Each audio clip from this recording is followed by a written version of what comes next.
बबलू हाथी सुबह सवेरे अकेले वन में टहलने के लिए निकला। वह अपने ही धुन में चला जा रहा था। लगता था उसके दिमाग में कोई उलझन है जिसे वह सुलझाने की कोशिश कर रहा था। सड़क पर आगे बढ़ते ही उसके सामने चीकू खरगोश भागा। बबलू का पैर उसके ऊपर पड़ने ही वाला था कि चीकू जोर से चिल्लाया। उसकी आवाज सुनकर बबलू ने अपना पैर पीछे खींच लिया। कहाँ खोए हो बबलू भाई? कहीं नहीं, बस कुछ ऐसे ही सोच रहा था। किस बारे में?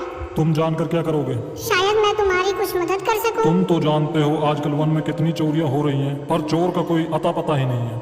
इस बात को लेकर वन के सारे प्राणी चिंतित थे।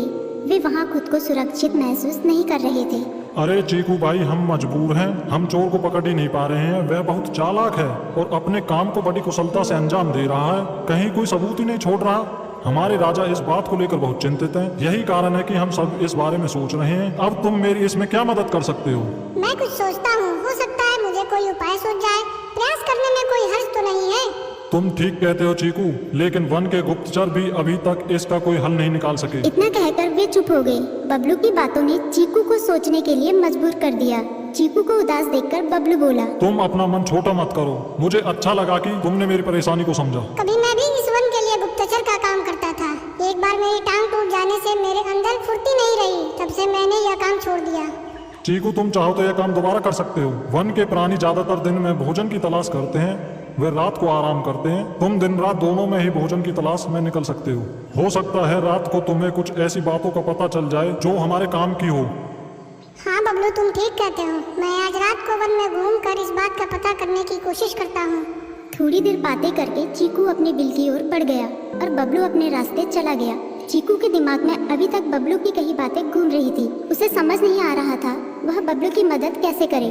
दिन भर वह उसी उधेड़-बुन में लगा रहा। शाम होते ही चीकू कुछ सोचने लगा और वह चुपचाप बिल से बाहर निकल आया। चीकू की पत्नी ने देखा तो बोली, इस समय कहाँ जा रहे हो? बाहर खतरा है। खतरा तो सुबह भी रहता है, लेकिन खतरों से डरकर हम भूखे तो नहीं मर सकते। मैं बाहर घूम कर आता हूँ। इतना कहकर चीकू रात को बिल से बाहर निकल आया। कुछ दूर जाकर उसकी नजर बंकू उल्लू पर पड़ी, जो कुछ ही दूरी पर था। वह पेड़ की डाल पर बैठा अपनी गर्दन चारों तरफ घुमा रहा था। वह तेजी से पेड़ की एक डाल से दूसरी डाल पर उड़ रहा था। बंकू की नजर उस पर नहीं पड़ी थी। कुछ सोचकर चीकू पेड़ के पीछे से बाहर निकलकर थोड़ी खुली जगह पर आ गया और वहां से बंकू उल्लू को देखने लगा। बंकू ने चीकू को अंधेरे में भी देख लिया, पर उसने उसमें कोई उत्सुकता नहीं दिखाई और अपनी गर्दन चारों ओर घुमाता रहा। चीकू बड़ी देर तक बंकू की हरकतों पर नजर रखे रहा। वह थोड़ी देर तक खुले मैदान में खड़ा रहा, पर बंकू ने उसे देखकर भी अनदेखा कर दिया। उसने महसूस किया कि बंकू के आसपास चमकू चमगादड़ भी मंडरा रहा था। कुछ देर वन में घूमने के बाद चीकू अपने बिल में लौट आया और सुबह होने का इंतजार करने लगा। अगली सुबह बबलू उसी रास्ते में जा रहा था। रास्ते में चीकू उसका इंतजार कर रहा था। आज बड़ी जल्दी आ गए बबलू। हाँ, आजकल मुझे चिंता की वजह से नींद नहीं आती। कोई नई खबर है क्या? यकीन से तो मैं नहीं कह सकता, पर मैं तुम्हें ऐसे प्राणी का नाम बता सकता हूँ जो शायद चोरों की मदद कर रहा है। कौन है वो? बंकू उल्लू। इतना कहकर चीकू ने रात की घटना उसे ज्यों की त्यों सुना दी। इसे सुनकर बबलू का माथा ठनका। बबलू की आंखें चौंधिया गई। तुम ठीक कह रहे हो। मुझे आज रात बंकू और चमकू पर नजर रखनी होगी। इतना कहकर वे दोनों अपने अपने रास्ते चले गए। बबलू रात को अपने साथियों के साथ बंकू पर नजर गड़ाए रहा। उसकी संदिग्ध गतिविधियों को देखकर बबलू ने उसे उसके साथियों चंकी और संकी लोमड़ के साथ पकड़ लिया। बबलू ने सख्ती से पूछताछ करनी शुरू कर दी। तुम इस समय बंकू चमकू के साथ क्या कर रहे हो? हम चारों दोस्त हैं, इसलिए साथ बैठकर बातें कर रहे हैं।